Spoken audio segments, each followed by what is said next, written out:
Page number 167, प्रश्न पत्र 1990, dictation start.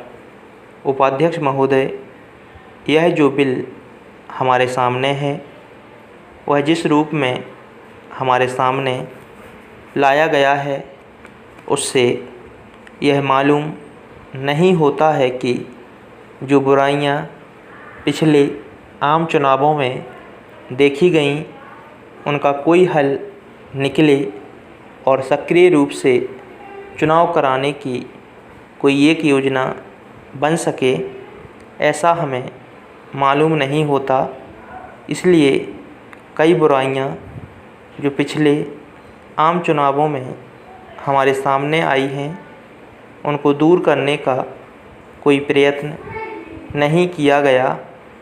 इसमें कई बातें ऐसी हैं जिनको ठीक किया जा सकता था।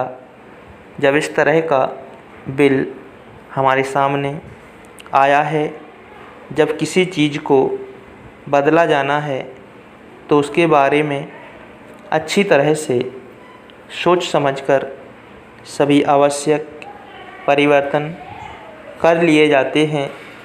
लेकिन ऐसा लगता है कि कुछ जल्दबाजी में एक दो परिवर्तन करने के लिए यह बिल हमारे सामने लाया गया है। मैं कहना चाहता हूँ कि भारत में जिस ढंग से आम चुनाव कराए जाते हैं उससे हम इस देश में प्रजातंत्र कायम रख सकेंगे, यह नहीं माना जा सकता।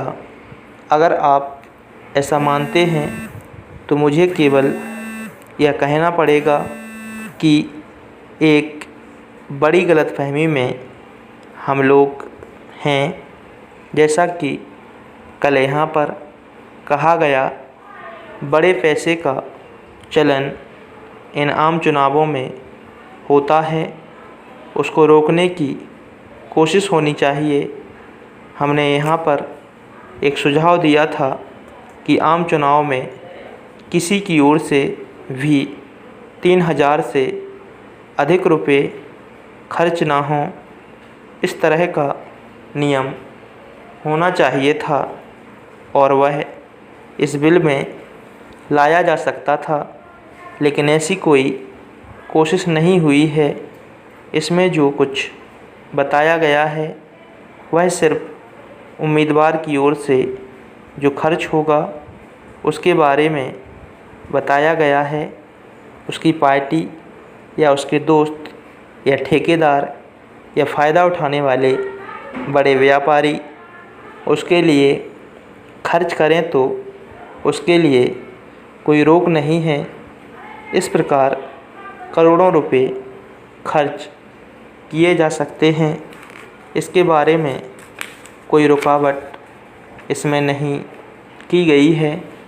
मैं यह जानना चाहता हूँ कि एक तरफ आप कहते हैं कि स्वतंत्र चुनाव हो और एक सही जनमत का चित्र सामने आए, परंतु जब इस तरह से खर्च होगा और उसके लिए कोई रोक नहीं होगी तो कैसे सही लोकतंत्र और जनमत इस देश में कायम हो सकेगा, यह मेरी समझ में नहीं आता। बड़े बड़े उद्योगपति टिकट पाते हैं। यदि बड़े बड़े उद्योगपति और राजा महाराजा जैसे लोग लोकसभा में आकर देश के भविष्य का फैसला करेंगे तो फिर इस देश का अनर्थ ही होने वाला है और कुछ नहीं हो सकता। एक तरफ तो सरकार समाजवादी होने की बात कहती है और दूसरी तरफ उनके जो काम हैं उसको देखने से यह साफ नज़र आता है कि सरकार किस दिशा में जा रही है। बड़े बड़े उद्योगपति जो पैसा खर्च कर सकते हैं के बल पर चुनाव लड़ा जाता है।